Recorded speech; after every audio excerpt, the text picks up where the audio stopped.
Welcome to our channel. If you want to delete VPN profiles from your Android settings to remove unused VPN configurations, follow these step-by-step instructions. Step 1. Open the Settings app on your Android device by tapping the gear icon in your app drawer or notification panel.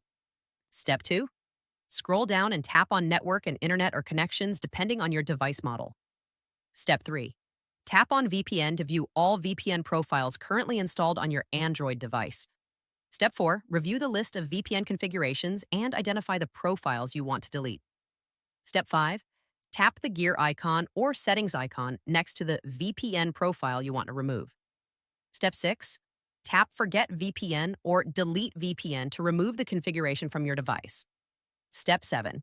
Confirm the deletion when prompted to permanently remove the VPN profile from your Android settings. Step 8. If the VPN profile is managed by a third-party app, you may need to uninstall the app to fully remove the VPN configuration. Step 9. Go to Settings, then Apps, find the VPN app, and tap Uninstall to remove it completely. Step 10. Restart your device if needed to ensure all VPN profiles are fully removed from your Android settings. Don't forget to like this video and subscribe to our channel.